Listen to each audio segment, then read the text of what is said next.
Mohamed Alabar, themeluesi Emar Properties dhe presidenti Eagle Hills, ka njoftuar një ditë më herët se do të heqë dorë nga disa plazhe në plazhin e madh të Ulqinit për t'u lënë atyre njerëzve nga Mali i Zi që aplikuan për to.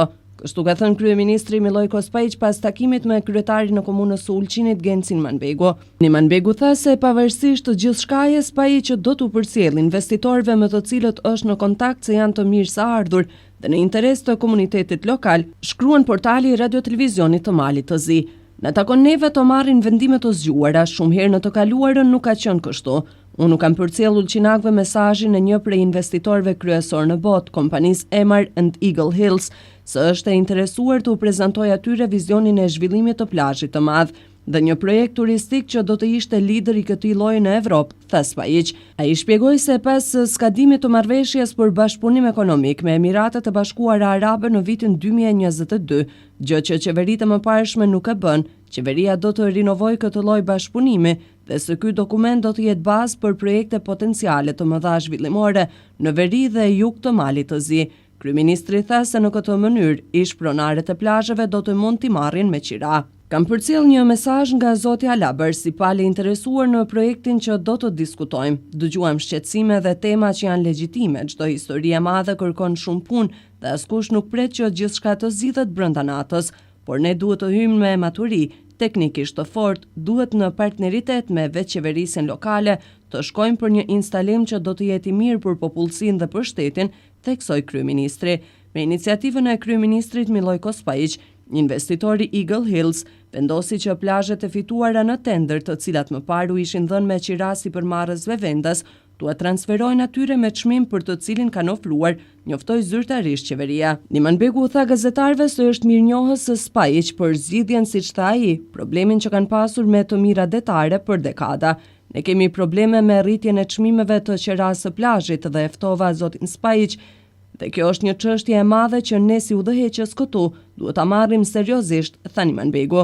Manbegu dëshiroi të përcjellë mesazhin se investitorët janë të mirëseardhur në Ulqin, por se do të punojnë vetëm në interes të komunitetit. Ai tha se është i kënaqur sepse Spajić tregon se dëshiron të punojë ndryshe. Kryeministri tregon se jemi dakord në baza të barabarta. Pami ide, folëm për një mega projekt që në pamje të parë është shumë i madh. Kemi plane dhe vizione, kështu që duhet të koordinohen. Ne si njerëz përgjegjës vazhdojmë bisedimet dhe kjo përgjegjësi nuk më përket vetëm mua, por të gjithëve, tha Manbegu. Ai tha se projekti potencial është një çështje e madhe dhe e rëndësishme për këtë komunë. Nuk është një çështje që thyet në gjunjë, por duhet diskutuar dhe duhet të merren parasysh argumentet. Duhet që kryeministri t'u përcjellë të gjithë investitorëve me të cilët është në kontakt, që investitorët janë të mirëpritur këtu dhe në interes të komunitetit lokal. Për një dekadë kemi pasur një qëndrim të caktuar të qeverisë dhe sapo ka ardhur kryeministri këtu, ka treguar se do t'i bëjë gjërat ndryshe, tha Manbegu. Në takim morën pjesë edhe ministri për të drejtat e njerëzit dhe pakicave, Fatmir Gjeka, deputetët Mehmet Zenka, Ilir Çapuni dhe Artan Çobi, kryetarja kuvendit të komunës së Ulqinit Ivana Popović dhe përfaqësues të partive politike.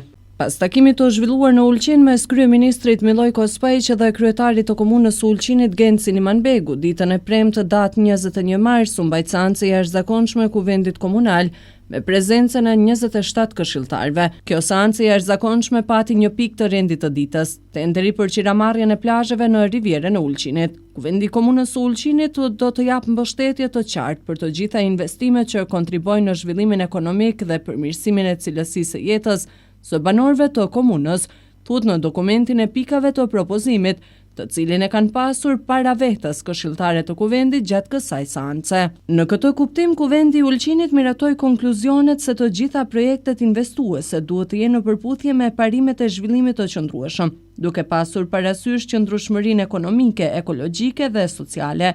Investimet nuk guxojnë të sjellin ndryshime demografike të padëshiruara që do të kërcënonin identitetin kulturor, etnik apo social të komunës. Theksi veçantë kushtohet investimeve që kontribojnë në punësimin e popullatës lokale dhe forcimin e ekonomisë lokale.